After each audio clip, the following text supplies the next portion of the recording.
Hello, and welcome to our English at Leeds Trinity podcast. It's a podcast that celebrates our enjoyment of all different aspects of English and language. That can be creative writing, literature, studying language, learning about other languages. This episode is all about multilingualism. We're working our way through the alphabet with one episode at least for each letter of the alphabet. So we've reached M, and we thought we would do M is for multilingualism, and that's something we've been thinking about particularly at this time. So I'm very pleased that I'm joined in the studio by four people who have all been thinking about multilingualism this year and this very day. And so I'm going to ask them to introduce themselves in a minute. I forgot to introduce myself. So I'm Richard Storer. I'm a lecturer in English here at Leeds Trinity, and I'm going to ask everybody to say a little bit about, first of all, their relationship with different languages, what languages they know that they speak, that they're learning, or they have had a go at learning. So I'll just do mine to start with. English is my first language. I've not really mastered any others to any degree of fluency, though I have done a bit of studying of Latin and Greek, which I quite enjoyed because they don't change. Nobody really speaks them, so you could just kind of study them and they just stay like they are. But I've also done some French at school, just been to France and realised that I can't really speak it. And I'm also learning Welsh, Cymraeg. Now, I'll ask each person to introduce themselves. So, Linda, do you want to start with you? Hello, my name's Linda. I'm a senior lecturer in linguistics, and my first language, my background is Swiss German. So I'm from Switzerland, and German is spoken in Switzerland, but it's actually a slightly different variety to Standard German, so it's called Swiss German. But I'm also fluent in Standard German, so we have what's called a diglossia, where the two varieties coexist in Switzerland and are used on a daily basis, so people switch between them quite a lot. And then at school, I've learned English and I learned French as well, because that's another language that's spoken in Switzerland. But that's very much a school language for me. I get by in conversation, but it's definitely rusty now. And then later I taught myself a bit of Italian as well, again, because I love learning languages, and that's another language that's also spoken in Switzerland. And lately I've been trying my hand at Japanese. I haven't got very far with that yet, but I enjoy the learning process, so I will keep going for now. We had a conversation about Switzerland and all the different Swiss languages back when we did the Eurovision 2024 episode. That's right, yeah. And since then, there's been Eurovision 2025, which was in Switzerland, and the Swiss entry this year was in French. So that was quite interesting to see that they've gone to one of their languages, whereas when it won last year, it was in English. Yes, that's a good point. I forgot to mention another language, obviously, that I have is English, saying that in English. But that started off as a school language for me as well. And then since moving to England, language of daily life. Thank you very much. Hi, my name's Homera. English is my daily language, and my home language is Potwari. And I don't really use that much unless with my grandma or something. Can you just say what it is? Potwari? Potwari, yeah. And I sometimes see that in lists with other names. Is that the same as Murpuri? No, that's another dialect. Oh. I'll understand like half of it, but it's not the same. I don't think it's a different language. Right. Yeah. I think it's also called Pahari. Right. On the English sense, the census of 2021. Mm. There's that. I've done Spanish for over 10 years now, since high school. Then I've got like Arabic and Urdu I did for like 9 years. I've not done that in a while, but yeah, I did Welsh actually 2 years ago. Just because, yeah, we've had a few conversations. Yeah. And yeah, I've got half of it though. Then I was trying to learn Darija, which is the Moroccan dialect of Arabic, but for next week really. But I've not really gone past anything except from, I think, a few pronouns. That's it really. You're going to Morocco next week. Yeah, next week. And what's the language that you've been practicing there? Darija. Darija. Yeah. Right. Okay. I don't know any of it. So you'll be able to say like me pronouns. Yeah, kind of. That's about it though. I think the greetings are all in modern standard Arabic, so I know them. Okay. So that's fine though. I'll get past by that, but nothing else. Okay, great. But yeah, that's it from me. Okay, thank you. I'm Ollie. My first language is English. From about primary school, I started learning French up until about GCSE level. It's pretty much gone now because I can't remember any of it. I did Latin when I was about 11 years old in school for about a year. I did German up until A level. I've done Chinese Mandarin because I had some friends who came from that sort of area, so I wanted to learn how to speak to them properly, but I never really picked it up. And then in my free time, I've tried learning Dutch and Polish because I have some Polish background. So Right. I want to try and Okay. learn some before going there at some point. How have you been trying to learn them, pick up the Dutch and the Polish? Duolingo. Right. Okay. Yeah. Yeah. Which I've also used for Welsh. And so have you, Humera, haven't you? Yeah. Yeah. Okay. Thank you. I'm Hannah, and I'm from England, so my first language is English. The first other language I was introduced to was French, which was in primary school, and I continued doing that through GCSEs. And then I've just been doing Italian for the last couple of years, but kind of loosely on Duolingo, and I've got some textbooks and a dictionary that I use, but I've not really been doing it recently, so I need to kind of get back on track. But at least I do something daily, so Oh, right. yeah, I'm not in touch with many languages, but I was exposed to a bit of Turkish when I was younger because I went to Turkey quite a lot because my grandparents lived there. So I just knew the basics of that. But that's all really. Okay. Well, you say that's all. Between us, I think we've run up a list of probably 20 or so different languages of the world that we've got some kind of engagement with. And so that's just a reminder of the diversity of the languages of the world out there that we can dip into. And I guess in some cases, perhaps Linda, this applies most to you. You're coming from a country where those languages, several different languages, are in play, are all official. Unlike in the UK, where there's a lot of languages here, but you wouldn't see that so much. Yeah, that's right. So Switzerland is officially a multilingual country with its 4 languages, but it's very much the case that it's quite localized. So every region has its language, and people don't tend to be bilingual unless you live sort of in a border area. So where I grew up, it's just Swiss German, Standard German, and everything else is then just a school language. So in that sense, it's monolingual, or what we call sort of localized. It's localized bilingualism, or territorial monolingualism, if you want. Every territory is monolingual, Right. but overall it's multilingual. Yeah. Okay, thanks. Well, I thought we might start this discussion of multilingualism and different languages. We've thought about the different languages that we have something to do with. We could just now broaden it out, and then we will come back to thinking about Leeds and indeed Leeds Trinity. But start by thinking about the world. I was having a quick look earlier at Ethnologue, which is a website that I think is generally regarded as quite an authoritative source for information about the world's languages, particularly because they make it their business to sort of keep a running total of how many languages they think. Obviously, it's not a very easy thing to measure with any kind of precision, but how many languages they think are still extant in the world. Does anybody know what the current total is likely to be? We have done this exercise before, and people sometimes come out with things like, 50 or something like that. It's more than that, I could tell you. Is it in the thousands again? It is. Yeah. Anyone want to risk it? I'm going to guess 1,250. Well, well done for guessing. It's 7,159. Wow. That's what it is. It's. I mean, it's natural to go lower, isn't it? Because Yeah. I mean, even if you said 1,500, could we name 1,500 different languages? I really doubt Nope. it. I don't think No. You know, our total is probably going to go up to about 50 or something like that, Yeah. but not more. So there's so many that we don't even know. 7,159, but of those, 40%, according to Ethnologue, are endangered. But also, the number can go up as well as down because languages get kind of reclassified. Perhaps something that was previously thought of as a dialect or as one language is regarded as two. Plus, there are things like new sign languages, I think, come onto the total. But that's roughly what we're thinking of.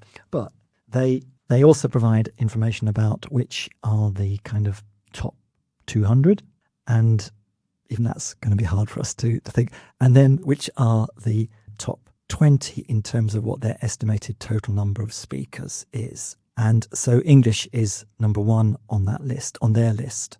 And the second one, as I probably would know, is Mandarin Chinese. They've got a way of deciding which is higher or lower. I don't know what it is exactly. I just wondered if anyone would like to guess what is also in the top 5. Spanish. You're right. Spanish is 4th. Any more guesses? Russian?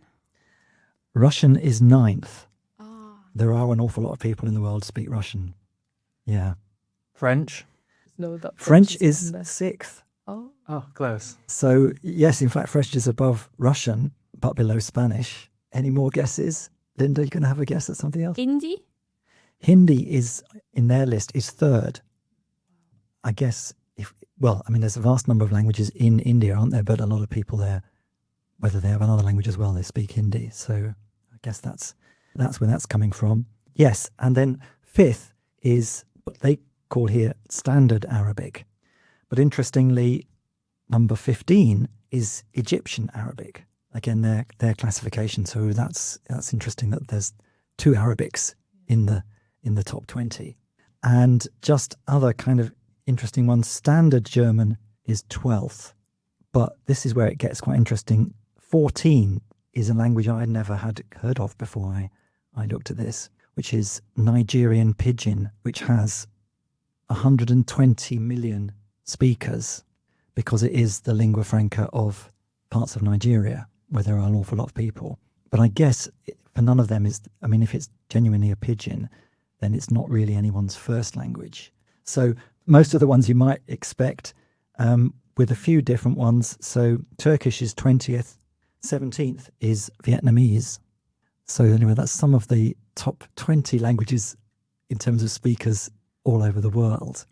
Now, in terms of here in Leeds, it's quite interesting to just reflect on that because we have got, as a source of data for that, the results of the 2021 census, where people were asked to say what their main language was if it wasn't English or Welsh. And then they were also asked, I think, a question about how, if English is not your main language, how proficient do you think you are in it? So there's data there about what other languages people consider their main language. They use the term main language if it's not English.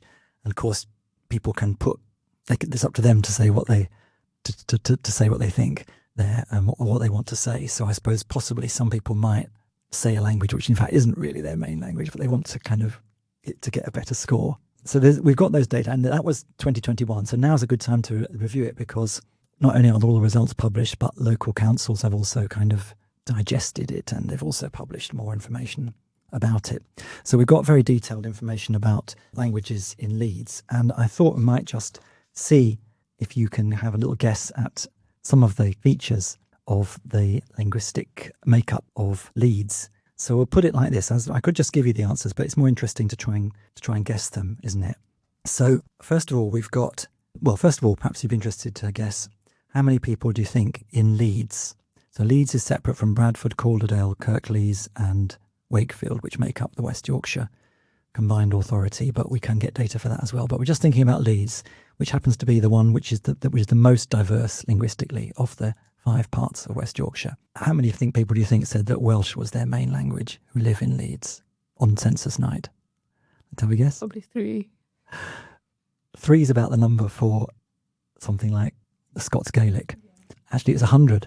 100 people out there apparently think that Welsh is their main language. Now, North European languages, we've got the one that's most spoken. It's, I think, the second most biggest main language after English in Leeds is Polish. Then it's Arabic. But below that, we've got Lithuanian, Romanian, Ukrainian, and Russian.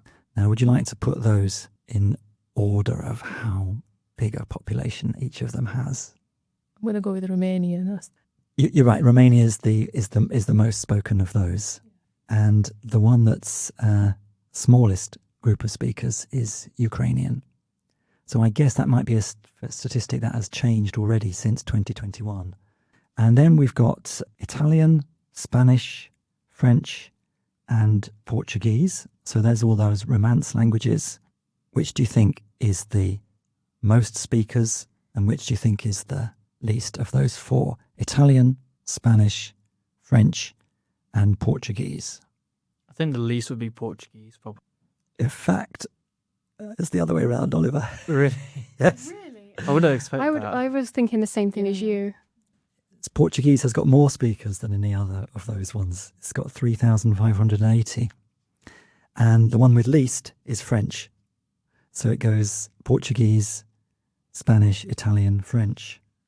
So I guess that may have something to do with Portuguese being the language of Brazil, not just of Portugal. So they can kind of boost their numbers that way. And then African languages, which a number are represented, but 2 are in the top 20 of languages in Leeds. So I'll give you 5 African languages, and you have a guess which one do you think are the 2 that are actually most spoken in Leeds. So we've got Yoruba, Somali, Amharic, Akan, and Tigrinya, which is a language of Eritrea. I've not heard the last 3, so I'm thinking Yoruba. I've heard that one. Right? Anyone else want to guess? Somali, I think. Right. Okay. Actually, those 2 are the ones with the smallest numbers. I mean, it's good logic to your guesses. I say so. So you're explaining it. Yoruba's quite small. Somali a bit bigger. Amharic slightly more. Akan 826, and then Tigrinya 2,000. So that reflects, I guess, people coming from Eritrea. I'm interested in Akan because we have actually got a student here at the minute whose first language is Akan. And on World Poetry Day, we created a poster with a poem that he had written in Akan. So I'm kind of hoping to find out a bit more about that one particularly. But that has 800 speakers in Leeds. So there's a little bit of a community, I think, there. Okay, so surprising how many I think there often are of people who would say that is their main language, and what a huge range there are. Around 100 different languages are mentioned, and that maybe even more than that, because some of the reporting just says other, other non-EU or other things like that. So there might be all kinds of other ones which have got even smaller numbers of speakers. So over 100, maybe, let's say, languages being spoken by someone somewhere, presumably at home, or at least when they think of it as their main language. But of course, English is massively dominant. So English, 713,000, which is 90% of the total. So 90% say English is their main language. It's only 10% say they're not, but there's a huge variety in amongst that, isn't there? So that's interesting, I think. Now, we were thinking today particularly about how that reflects in the makeup of the community here at Leeds Trinity. And Linda and Humera, you've been particularly involved in we've just come straight from an event where we've been discussing that. So it was a kind of open discussion meeting, wasn't it? Anyone could come along to talk about what? Talk about the languages and the experiences from the whole life, and just how they feel with them. I think, like, what do they do with them, and where do they use their languages? Yeah. And the idea really came out of the fact that we're actually quite a multilingual and diverse community here at Leeds Trinity and in Leeds, as you've just said. But a lot of that is hidden. So in daily life, if you walk around, you mostly hear English, you see English written down everywhere, of course. But there is so much more going on, and we wanted to bring out some of that multilingualism that we have in our staff and students. Does anything sort of that people were saying that you recall particularly? Just how I think they perceive themselves as bilingual as when they were a child, and throughout their life they've probably just lost it, and then either because of their parents' attitudes towards English, and they're probably going to be a bit, they're going to lose their English and fail their grades at school or something. And then I think there was like questions on why is it that you lose a language and you still can understand it, but you can't speak it. I think there was a person there wondering what's the story behind losing, the language attrition itself, and you're losing a language, but you can be still, I think, receptive. A receptive bilingual, yes, exactly. And I think we were just saying how reading and writing is probably one of those skills that aren't that important as when you're understanding and speaking and Right. listening to it and everything. That actually linked to it too.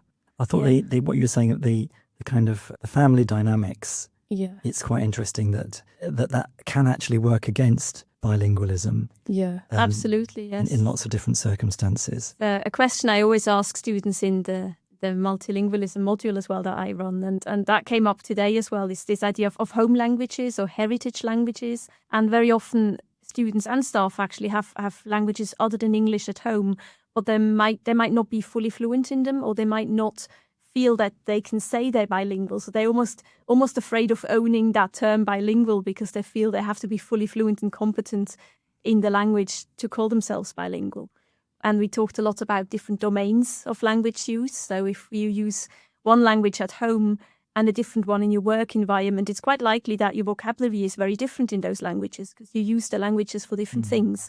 And that doesn't mean you're not a competent bilingual. It's just depending on where you use your languages and what for, you use them differently. So that's something I think quite a lot of people mentioned today as well, that they might not feel comfortable in one language talking about a certain topic. Yeah, I thought it was interesting there that one of our academic colleagues said that she was more comfortable talking about her specialism in English than in her first language because she didn't know half the words for whatever it was. That's a sense in which English is rather kind of hoovering up the intellectual ground. Yeah. That's really interesting, isn't it? And for me, that goes back to the census when you said people were asked, what's your dominant language? And I thought, I'm not sure how I would answer that question. It depends. In my work life, well, definitely English. Right. And if I just measure how much I speak each language or across a week, then of course it's English as well.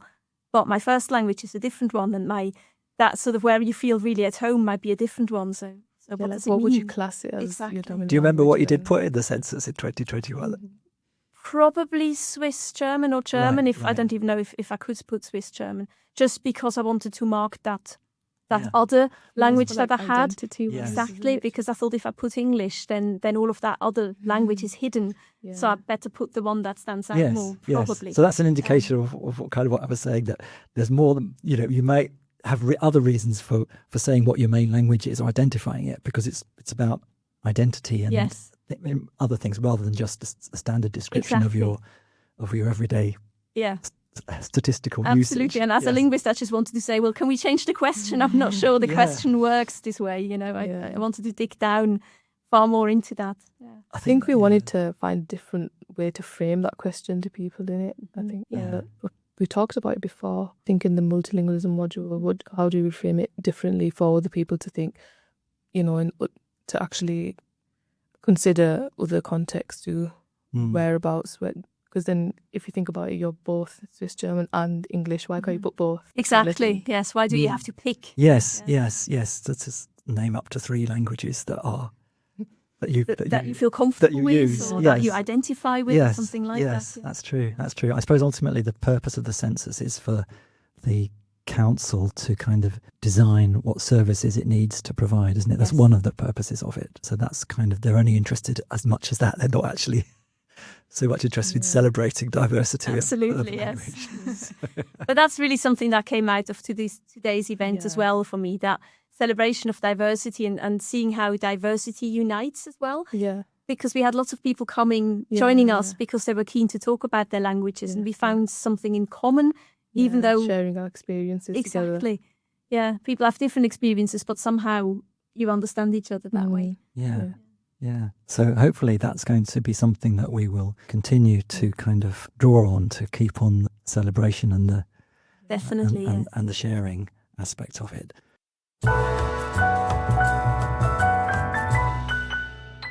That brings us on to the fact that actually within the course that Humera, Ollie and Hannah, you've been doing, you have actually been doing a module with Linda on multilingualism and identity. And I was just interested to know from that what kind of things you've done work on, what you wrote your essays about, what you had the opportunity to, what's kind of stuck with you with that module that you've just finished. Do you want to just say a bit about that? Hannah, I'll come to you first.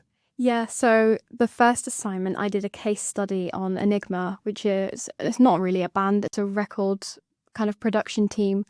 And the producer is called Michael Cretu, and he's Romanian German, and he speaks multiple languages. I can't list them all, but I know Spanish is in there, and I think Italian might be in there as well. And he himself has done interviews on language. He's focused on music, but he's done interviews on language, and he was talking about the importance of English and how he really tries to encourage his children to learn English, because I know a lot of people from different countries don't want to learn English because it's so dominant, and they want to keep hold of their identity and cultural identity. But he was very encouraging of the change, and he was saying he accepted the fact that English is just a global language. And the music is very cultural, like with the instruments and things, it's very themed. So I talked a bit about that as well, and the different languages that are used, and a lot of them are very archaic. There's like Old Latin and what is it? Georgian, I think it was. Right. Yeah. There are just loads of languages, usually around the Africa or like the Middle East sort of thing. But yeah, I thought it was really interesting. So this band are kind of celebrating linguistic diversity, even though the leading figure of them is also embracing English. Yeah, definitely. And there are even some songs in different languages that he himself doesn't speak. So it's kind of like he's branching out as well in different languages. And then there are always different people working on each song. You know, it's not the same people. So they usually bring in, it's very authentic. Right. So right. So that's Enigma. Enigma. Yeah. Right. Okay. Ollie, you were saying that I think you were telling me that you wrote something about your experience of working in a language college here in Leeds. Yeah, so I did my assignment on the Yorkshire College, which is just outside of the centre of Leeds. It has a lot of students who are coming to England to learn English for different reasons. They were mostly academic or for like job purposes. I know one guy, he came over from Saudi Arabia because he wanted to learn English so he could use it with his family's business. Right. And you were working with them? Yeah, I did a lot of teaching assisting, observing, learning how the college works, what it's like to be in a multilingual situation. And I also did some teaching as well, which I learned quite a lot from, really. Right. So in the classroom, how were people communicating with each other? Just with the people who spoke their particular language, or? Well, the teachers always encouraged them to speak English all the time, because that was like one of the best ways that they could learn English. But if they really struggled with something, they would either just use their phone to like translate, or if two classmates spoke the same language, they would just talk to each other in that language and then say something that they needed to say in English, really. Right. So it was a constant kind of improvisation going on, which I suppose perhaps is a more typical experience in other parts of the world than it is like for me, where everything is done for me in English. But there must be lots of parts of the world where which are much more mixed, and there's no one dominant language. You have to kind of find what you can, what shared language you've got. Yeah. Okay, thanks. And that's given you an interest in going on to be a language teacher, going back and doing it again. Yeah, so I'm doing the TESOL Masters here in September, which I've been really looking forward to do, because it's something that just really inspires me to teach English wherever, really. And then I think after that, I want to like go abroad to various countries, teach English, and then come back at some point. Come back. That's good. I hope so. Yeah. Right, and Hamira, what did you research for the multilingualism module? I did the linguistic landscape of Miami, which linguistic landscape means, I think, like all the signages, whatever is shown in the public eye, I think, right? There were 3 areas, all of them called downtown Miami. I think that was mainly for businesses. It was mainly English in the public space, and I think there was a that I used of tokenization, and I remember doing that, getting that from the OED, which is, I think there was a bit of Spanglish inside it. I think there was build your negocito, meaning build your business. Another place called Little Havana. All right. And that place is mainly for all of the Cuban. There's lots of Cubans living there, the people from the Caribbean. And all of the stores mainly have Spanish written only in them. There's a few English in bits of places, but it's mainly, I think, for like solidarity, just all in Spanish. Right, yeah. And then there's another place but is more touristy, so they have both bilingual signage. And I think, like on a restaurant, it'd be on one door, it'd be all in Spanish, one door in English. So I was trying to say that, for all the people to can immerse in Miami's culture, there's also Spanish people there. There's English if you don't understand it. So yeah, it was interesting looking at it. So that's really kind of looking at what you can see when you're on the street and what language it's in, which is the study of linguistic landscape. Because that was just one city and Florida's full. Yeah. So there are parts of Miami where it'll be all Spanish, and there are other parts where it'll be a mixture or of both, or more English. Right. Were there any other case studies that come to mind that people did, Linda? Didn't somebody do one on Venezuela? That's right. Yeah, we had Venezuela as a focus. We had Singapore as well. And I always encourage students to think quite broadly about it. So obviously to think about multilingual situations around the world. So this could be countries, it could be regions. You could pick a country like Canada or Switzerland, which has more sort of regional languages. But I always say, think beyond that as well. So think of other multilingual situations like, Hannah, you did with your assignment, looking at music, for example, or looking at maybe a famous person, code switching, stand-up comedians, for example, or actors talking about that. In the past, I've also had students do assignments on football teams, international football teams, of course, very, very multilingual. How do they manage that? And what can we say about that? So I always encourage to go and think really broadly about any kind of situation that's multilingual and what comes out of that. So it's always really a joy to read these assignments as well, because there's so much variety there and so much to explore. I think looking at like people and football teams and stuff really ties into identity more because it is an individual thing, and identity centers around you and what other people think of you and how they perceive you. So I think that's why I picked Enigma, because there's so much identity. I can tie it so easily to that.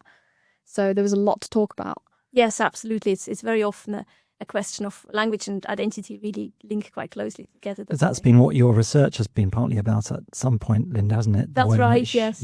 Yeah, broadly speaking, I always say that's my research interest. But of course, language is a huge topic, identity is a huge topic, so you can always dig down more. But was it specifically about people who were finding their identity when they were in a different linguistic situation to their home one? That's right. So my doctoral research a few years ago looked at people moving to specifically to Britain and talking about or writing about that experience of what that was like. So I was looking at blogs written by people moving to Britain and talking about that and looking at how that constructs identity and how they're writing about maybe their identity changing in the course of that experience as well. And actually, interestingly, that wasn't really a multilingual situation in the sense that it just so happened that all the bloggers spoke English as their first language, but most of them were from the US and from some other places around the world that speak English. So it was more to do with different varieties of English that they were trying to navigate, but also different cultural experiences of, how do you order a drink in a pub, or how do you get a ticket for a train, or, do you pay the bus driver or beforehand, or, it's how do you navigate cultural things, basically? And that's something we brought into the module as well, and we talked about as well. And what that involves. Oh, yeah, I think you were talking about Italy, weren't you? The bus thing. Yes. It was different to where you're from, and you had to try and, because again, with the immersion thing, getting used to how other people do things and speak, you have to be watching to learn, and that's what happened to you, wasn't it? Exactly. And I don't know if it was just that particular city at that particular time doing it, or whether that's more broadly a thing, but I just realised that there's a pattern to how you board a bus and where you get off the bus. And I was getting it wrong at first until I realised there is a pattern and I'm getting it wrong. So I changed, and then I didn't get it wrong anymore. But same happened to me when I came to Britain and first realised that people are queuing for the bus in a particular location at the bus stop, and I just did not recognise that from Switzerland. So I must have jumped a few queues, which is obviously an absolute no-go in Britain, so I learned very much not to do that. Entirely accidentally again. I think that happens a lot when we go to other countries. We get things wrong by accident because we're just not aware of different ways of doing things. There's just one more thing I want to pick up before we finish, which is the kind of the role of getting your phone out, translating it there. I was just looking last night when I was researching this following up what a student had done before, I looked on the website of West Yorkshire Police, and they have at the top of the page on their website, they have a drop-down box where you can choose what language you want to read the website in. How many languages do you think were on offer there? Like to have a guess? 30. 20. 5? Well, all those would be very reasonable indeed, I think. But the answer was 247, because I was so amazed. I counted them all. And that included like Latin, Maori, Hawaiian, Manx, Jamaican Creole, absolutely 26 languages beginning with S alone on this list. And I thought perhaps this is something that all police sites do now or something, but it doesn't seem to be on other ones. So it seems very, very, very bizarre. I mean, great, I guess. But I mean, this must be some kind of AI package, I think, mustn't it? They're not going to have said to a member of staff at West Yorkshire Police, just translate this into Latin. And then when you've done that, translate it into Hawaiian. So there must be some kind of way in which this is all happening through AI, I suppose. Yeah, because no one really speaks Latin anymore. Well, no, So quite. So who's going to really want exactly, to yeah. read the West Yorkshire Police website in Latin? Unless they want a challenge or something. Well, they want a challenge, yes. I mean, you can go on the site. If you want to think, what does this news report about local crime look like in Maori? You can, and it will be there. So that's a strange. But I guess what that's telling us is that translation is becoming ever more available. Sort of, I don't know if that's a good thing or a bad thing. What does anybody think? Yeah, I'm conflicted. I think it's a good thing in the sense that it breaks down barriers and makes things more accessible. But also, of course, the first question is always the quality of the translation for me. And I guess AI is getting better. But I'm also quite aware that that's quite challenging for the professions that work with language. So what does that mean for interpreters, for translators in the future? So as a linguist, of course, I do wonder where that takes us, really. I suppose one thing, it might, in a way, take us into a situation where English is less dominant because you don't need to know English because you can always communicate without having to have English as the kind of common language. I don't know. I mean, maybe we can have another episode sometime which is about translation. Well, no, it's going to have one. T is going to be a T-sol. Yeah. But we'll try and get translation in somehow as well. And do that. So thank you very much indeed for everyone contributing on multilingualism. Now, I don't know, we didn't talk about this. Can we finish with a few words in different languages? Anybody got one they want to share from any language that they know a bit or they know a lot? What about Japanese, Linda? Well, it's very basic. I probably get the pronunciation wrong because I could say Watashi no namae wa Linda desu. So my name is Linda, and arigatou gozaimasu, and thank you very much for listening today. Thank you.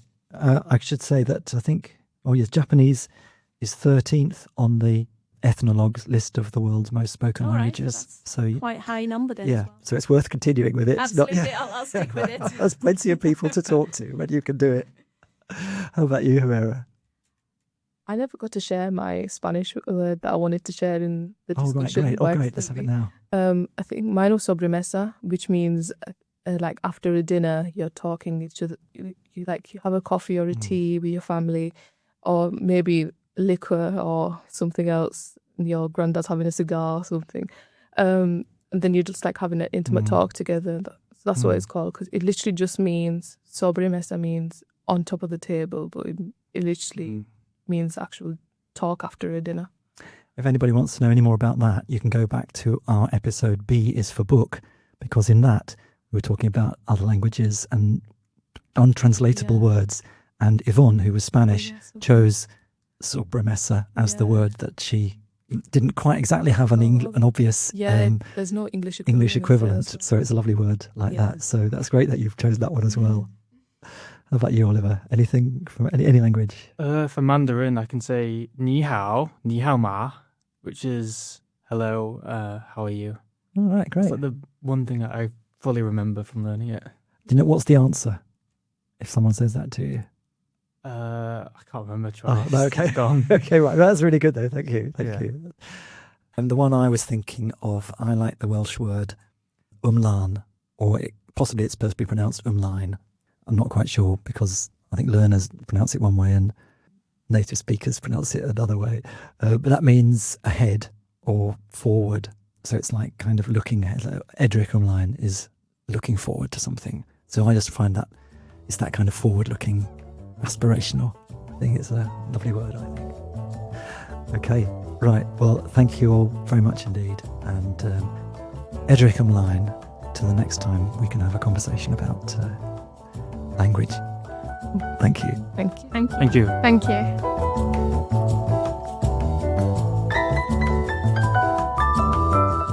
We recorded that episode in 2025, and now we're in 2026. I just need to note a couple of corrections to the information in our original conversation. Firstly, it's not so much a correction as an update. In 2025, Ethnologue estimated the total number of languages in the world as 7159. Its current estimate in 2026 is 7170, demonstrating that, for the reasons we mentioned, the total can sometimes go up slightly, even though, due to so many of the world's languages being endangered, the long-term trajectory is definitely down. Some of the more detailed information about languages on Ethnologue is accessible by subscription only, but anyone can access the information we accessed on its free pages at www.ethnologue.com, and that's Ethnologue spelt ETHNOLOGUE. Secondly, and this is a correction, in our discussion of Leeds languages, I rather exaggerated the total number of languages reported in the 2021 census in Leeds and said it was about 100. Of course, that would be impossible because the 2021 census only had codes for a maximum of 95 different languages or language groups. What I should have said was that 86 different language codes featured in the results for Leeds, but some of those codes signified a group of otherwise uncoded languages. So it is possible there are 100 different languages being used as a main language in Leeds, but the census only takes us as far as 86.